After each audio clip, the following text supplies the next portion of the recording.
कि एक बेटा और बहू अपने माता पिता की पूरे प्रयत्न से सेवा करते हैं, और जब उनके पास कोई रिश्तेदार आता है ना और वो निंदा करते हैं अपने बेटा और बहू की, और वो रिश्तेदार जब बेटा बहू से कहता है तो बहुत दुखी हो जाते हैं। देखो, यही तुम्हारी सेवा का फल है कि वो तुम्हारी निंदा करे, तुम सेवा मत छोड़ देना। तो ये हो सकता है, क्योंकि वृद्धावस्था में बुद्धि खराब हो जाती है, चाहे जितनी सेवा करो तुम्हें गाली ही देंगे। तब फिर हम सेवा करते हैं, हमें गाली देते हैं, हमारी निंदा करती है, उसी गुस्सा को सह जाओ और सेवा कर लो तो भगवान तुम पर प्रसन्न हो जाएंगे।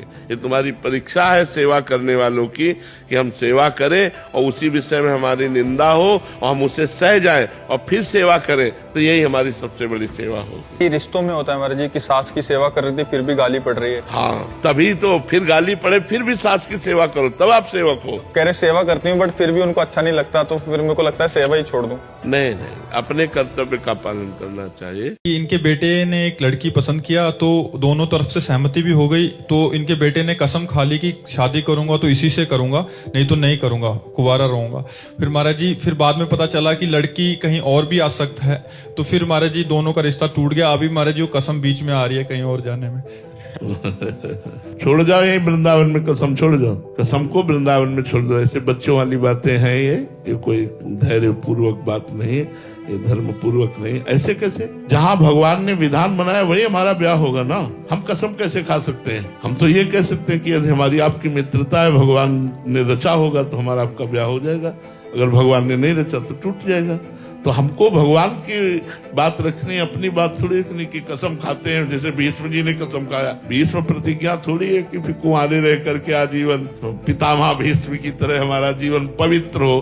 अगर ऐसा हो तो बताओ खड़े होकर के कि भीष्म की तरह तुम बाल ब्रह्मचारी रह सको तो फिर धन्य है, तुम्हारा साथ हम देंगे, वहां तुम्हें पहुंचा देंगे, रहो ब्रह्मचारी, आओ घर में रह करके तुम्हें पहुंचा देंगे। लेकिन कसम जैसे निर्वाह करना चाहते तो फिर वैसे ही चलो, तो घर में रहकर ब्रह्मचारी रहकर तुम्हें महात्मा बना देंगे, घर में रहकर तुम भगवान की प्राप्ति कर सकते हो। लेकिन नहीं बच्चा यार, ये सब बातें इनमें दम नहीं है। जिस समय मन अपने वेग में आएगा उस समय तुम, क्योंकि बिना साधना के मन को संयम में रखना बड़ा कठिन होता है। कई ऐसे साधन है जिनके द्वारा हम अपने आप को नष्ट कर लेते हैं। तो इसलिए इन कसमों पर ध्यान मत दीजिए। कोई सुयोग्य लड़की मिले तो आप माता पिता को प्रणाम करके और उनके आशीर्वाद से उसके साथ ब्याह कीजिए और गृहस्थ धर्म का निर्वाह कीजिए। नाम की ऐसी महिमा सुन के मतलब उत्साह भी होता है। फिर एक दो दिन जपते हैं अच्छे से जैसे आप कहते हैं, फिर महाराज जी फिर से वही संसार अच्छा लगने लग जाता है। ऐसी निरंतरता कैसे आए महाराज जी?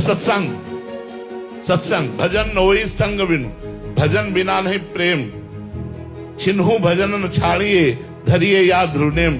आजकल तो कलयुग भगवान की विशेष कृपा, मोबाइल भगवान है। मोबाइल में सत्संग रोज सुनिए। आप भले यहाँ ना आ पाए लेकिन 10 मिनट एक क्लिप सुनिए, चार्ज हो जाओगे। रोज सुनोगे सत्संग तो चार्ज हो जाओगे। अध्यात्म का बल तुम्हारे अंदर जागृत हो जाएगा।